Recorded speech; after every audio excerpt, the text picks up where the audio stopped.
This is a study in Scarlet, Part 1, Chapter 6. I do apologize if there are any dogs barking or sirens. There's a real bad accident nearby. Tobias Gregson shows what he can do. The papers next day were full of the Brixton mystery, as they termed it. I'm just gonna roll with it. I'm gonna start this over. The papers next day were full of the Brixton mystery, as they had termed it. Each had a long account of the affair, and some had leaders upon it in addition. There was some information in them which was new to me. I still retain in my scrapbook numerous clippings and extracts bearing upon the case. Here is a condensation of a few of them. The Daily Telegraph remarked that in the history of crime there had seldom been a tragedy which presented stranger features. The German name of the victim, the absence of all other motive, and the sinister inscription on the wall all pointed to its perpetration by political refugees and revolutionists. The socialists had many branches in America, and the deceased had, no doubt, infringed their unwritten laws and had been tracked down by them. After alluding airily to the Welmenreich, Aquatofana, Carbonari, the Marchioness de Brinvilliers, the Darwinian theory, the principle of Malthus, and the Ratcliffe Highway murders, the article concluded by admonishing the government and advocating a closer watch over foreigners in England. If you don't know about the Aquatofana serial killers-ish, it's really good. There's I think it was Bailey Sorian, who does makeup and murder mystery. She covers it. She has a really good video on it, and it's real funny. The way she does it, because she gets stuck on the word Aquatofana. The Standard commented upon the fact that lawless outrages of the sort usually occurred under a liberal administration. They arose from the unsettling of the minds of the masses and the consequent weakening of all authority. The deceased was an American gentleman who had been... I locked my iPad. The Standard commented on the fact that lawless outrages of the sort usually occurred under a liberal administration. They arose from the unsettling of the minds of the masses and the consequent weakening of all authority. The deceased was an American gentleman who had been residing for some weeks in the metropolis. He had stayed at the boarding house of Madame Charpentier in Torquay Terrace, Camberwell. He was accompanied in his travels by his private secretary, Mr. Joseph Stangerson. The two bade adieu to their landlady upon Tuesday the 4th. It says INST. I don't know what that abbreviation is for it. And departed to Euston Station in the avowed intention of catching the Liverpool Express.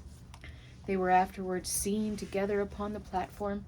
Nothing more is known of them until Mr. Drebber's body was, as recorded, discovered in an empty house in the Brixton Road, many miles from Euston.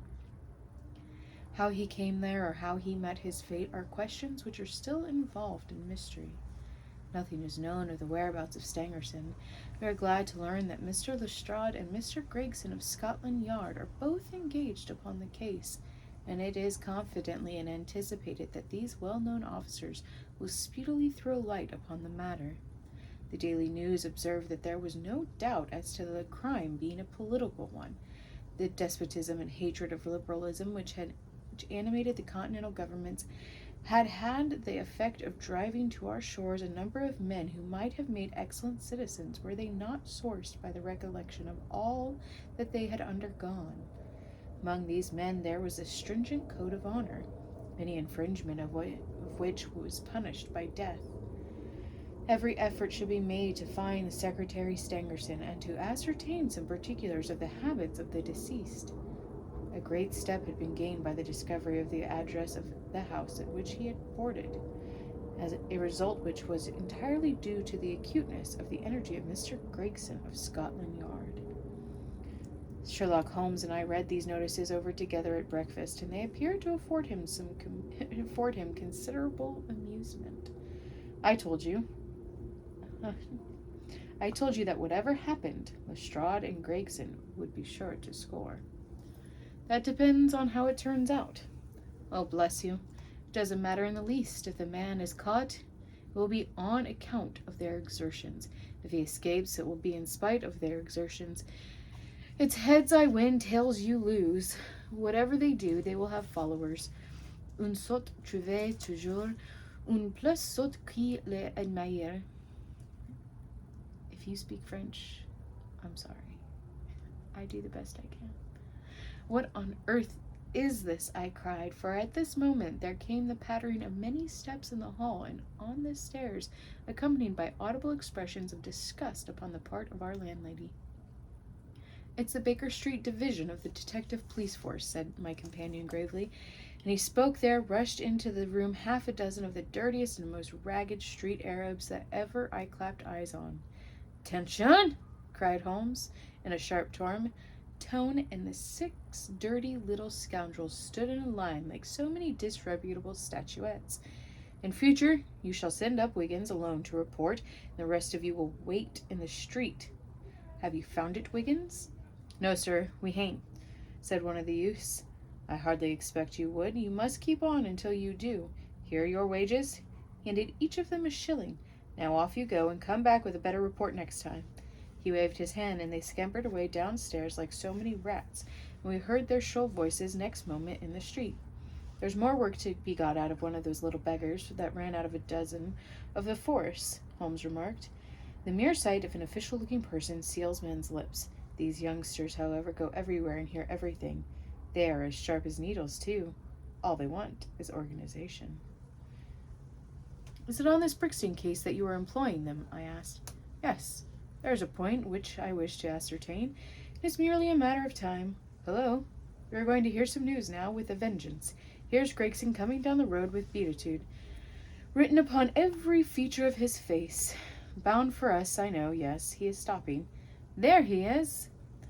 There was a violent peal at the bell. In a few seconds the fair-haired detective came up the stairs, 3 steps at a time, and burst into our sitting-room. My dear fellow, he cried, wringing Holmes' unresponsive hand, congratulate me.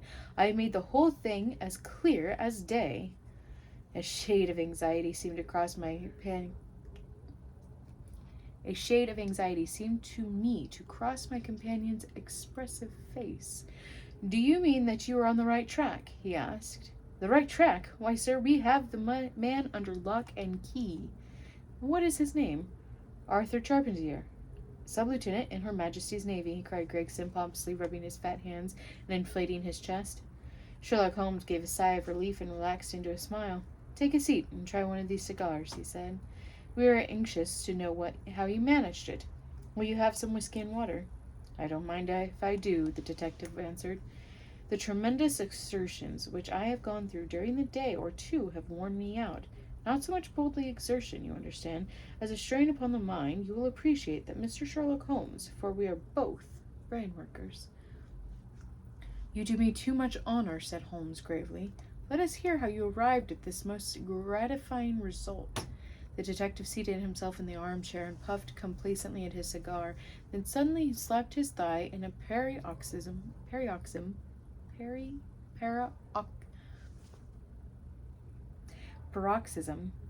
of amusement. Paroxysm. Yeah, that one's just... Sorry. The fun of it is, he cried, that fool Lestrade, who thinks himself so smart, has gone off upon the wrong track altogether. He is after the secretary, Stangerson, who had no more to do with the crime than the babe unborn. I have no doubt that he has caught him by this time. The idea tickled Gregson so much that he laughed until he choked. And how did you get your clue? I'll tell you all about it, of course, Dr. Watson. This is strictly between ourselves. The difficulty which we had to contend with finding of this American antecedents. Some people would have waited until their advertisements were answered, or until parties came forward and volunteered information. That is not Tobias Gregson's way of going to work. You remember the hat beside the dead man? Yes, said Holmes, by John Underwood and Sons, 129 Camberwell Road. Gregson looked quite crestfallen. "I had no idea that you noticed that," he said. "Have you been there?" "No." "Ha!" cried Gregson in a relieved voice. "You should never neglect a chance, however small it may seem." "To a great mind, nothing is little," remarked Holmes sentimentously. "Well, I went to Underwood, and I asked him if he had sold a hat of that size and description. He looked over his books and came upon it at once. He had sent the hat to Mr. Drebber, residing at Charpentier's boarding establishment, Torquay Terrace. Thus I got at his address." "Smart, very smart," murmured Sherlock Holmes. "I next called upon Madame Charpentier," continued the detective. "I found her very pale and distressed. Her daughter was in the room too. An uncommonly fine girl she is, too. She was looking red about the eyes, and her lips trembled as I spoke to her. That didn't escape my notice. I began to smell a rat. You know the feeling, Mr. Sherlock Holmes, when you come upon the right scent. A kind of thrill in your nerves. Have you ever heard of the mysterious death of your late boarder, Mr. Enoch J. Drebber of Cleveland?" I asked. The mother nodded. She didn't seem able to get out a word. The daughter burst into tears. I felt more than ever that these people knew something of the matter. "At what o'clock did Mr. Drebber leave your house for the train?" I asked. "At 8 o'clock, she said, gulping in her throat to keep down her agitation. His secretary, Mr. Stangerson, said that there were 2 trains, one at 9:15 and one at 11. He was to catch the first, and was at the last which you saw of him." Terrible change came over the woman's face as I asked the question. Her features turned perfectly livid. It was some seconds before she could get out a single word. "Yes." "And when did it come?" It was in a husky, unnatural tone. There was a silence for a moment. Then the daughter spoke in a calm, clear voice. "No good can ever come of falsehood, mother," she said. "Let us be frank with this gentleman. We did see Mr. Drebber again." "God forgive you," cried Madame Charpentier, throwing up her hands and sinking back in her chair. "You have murdered your brother." "Arthur would rather that we spoke the truth," the girl answered firmly. "You had best tell me all about it," I said. "Half confidences are worse than none. Besides, you do not know how much we know of it." "On your head be it, Alice," cried her mother. Then, turning to me, "I will tell you all, sir. Do not imagine that my agitation on behalf of my son arises from any fear lest he should have had a hand in this terrible affair. He is utterly innocent of it. My dread is, however, that in your eyes and in the eyes of others he may appear to be compromised."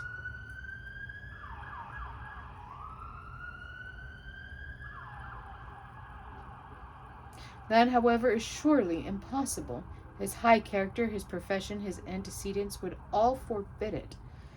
"Your best way is to make a clean breast of the facts," I answered. "Depend upon it, if your son is innocent, he will be none the worse." "Perhaps, Alice, you had better leave us together," she said, and her daughter withdrew. "Now, sir," she continued, "I had no intention of telling you all this, but since my poor daughter has disclosed it, I have no alternative. Having once decided to speak, I will tell you all without omitting any particular." "It is your wisest course," I said.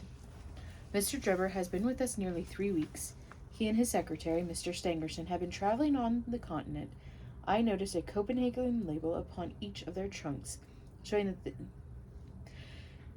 that had been their last stopping place. Stangerson was a quiet, reserved man, but his employer, I am sorry to say, was far otherwise. He was coarse in his habits and brutish in his ways. The very night of his arrival he became very much worse for drink, and indeed, after 12 o'clock in the day, he could hardly ever said to be sober. His mannerisms toward the maid-servants were disgustingly free and familiar. Worst of all, he speedily assumed the same attitude towards my daughter, Alice, and spoke to her more than once in a way which, fortunately, she is too innocent to understand. On one occasion he actually seized her in his arms and embraced her, an outrage which caused his own secretary to reproach him for his unmanly conduct. "But why did you stand all this?" I asked. "I suppose that you can get rid of your boarders when you wish." Mrs. Charpentier blushed at my pertinent question. "Would to God that I had given him notice on the very day that he came," she said, "but it was a sore temptation. They were paying £1 a day each, £14 a week. and this is the slack season. I am a widow, and my boy in the Navy has cost me much. I grudged to lose the money. I acted for the best. This last was too much, however, and I gave him notice to leave on account of it. That was the reason of his going. Well, my heart grew light when I saw him drive away. My son is on leave just now, but I did not tell him anything of all of this, for his temper is violent and he is passionately fond of his sister. When I closed the door behind them, a load seemed to be lifted from my mind. Alas, in less than an hour there was a ring at the bell, and I learned that Mr. Drebber had returned. He was much excited and evidently the worse for drink. He forced his way into the room where I was sitting with my daughter and made some incoherent remark about having missed his train. He then turned to Alice and before my very face proposed to her that she should fly with him. You are of age, he said. There's no law to stop you. I have money enough and to spare, never mind the old girl here. But come along with me now straight away. You shall live like a princess. Poor Alice was so frightened that she shrunk away from him, but he caught her by the wrist and endeavored to draw her towards the door. I screamed, and at that moment my son Arthur came into the room. What had happened then I do not know. I heard oaths and confused sounds of a scuffle. I was too terrified to raise my head. When I did look up, I saw Arthur standing in the doorway laughing, with a stick in his hand. I don't think that fine fellow will trouble us again, he said. I will just go out after him and see what he does with himself. With those words, he took his hat and started off down the street. The next morning, we heard of Mr. Drebber's mysterious death. This statement came from Mrs. Charpentier's lips, with many gasps and pauses. At times she spoke so low that I could hardly catch the words.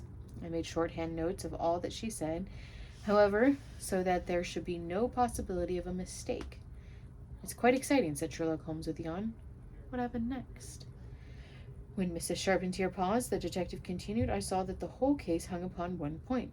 Fixing her with my eye in a way which always found effective with women, I asked her at what hour her son returned. I do not know, she answered. Not know? No. He has a latchkey. He let himself in. After you went to bed? Yes. When did you go to bed? About 11. So your son was gone at least 2 hours? Yes. Possibly 4 or 5? Yes. What was he doing during that time? I do not know, she answered, turning white to her very lips. Of course, after that there was nothing more to be done. I found out where Lieutenant Charpentier was, took 2 officers with me and arrested him. When I touched him on the shoulder and warned him to come quietly with us, he answered us of bold and brass. I suppose you are arresting me for being concerned in the death of that scoundrel Drebber, he said. We had said nothing to him about it, so that his alluding to it had a most suspicious aspect. Very, said Holmes.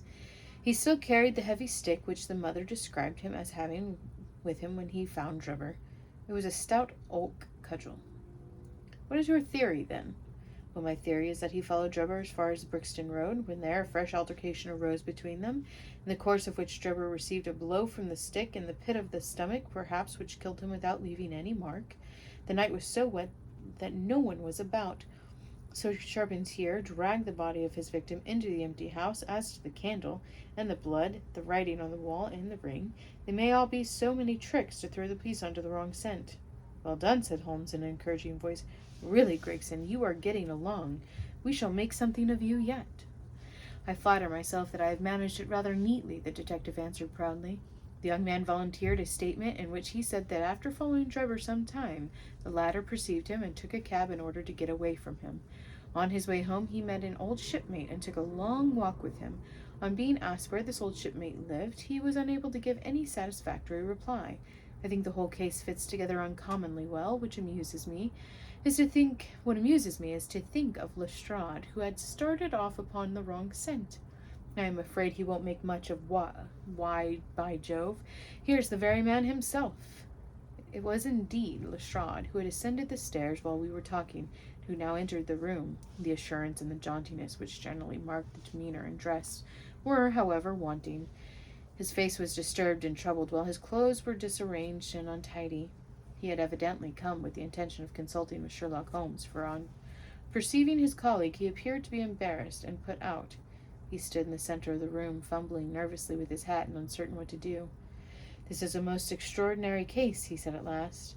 "A most incomprehensible affair." "Ah, you find it so, Mr. Lestrade," cried Gregson triumphantly. "I thought you would come to that conclusion. Have you managed to find the secretary, Mr. Joseph Stangerson?" "The secretary, Mr. Joseph Stangerson," said Lestrade gravely, "was murdered at Halliday's private hotel about 6 o'clock this morning." And that is Chapter 6.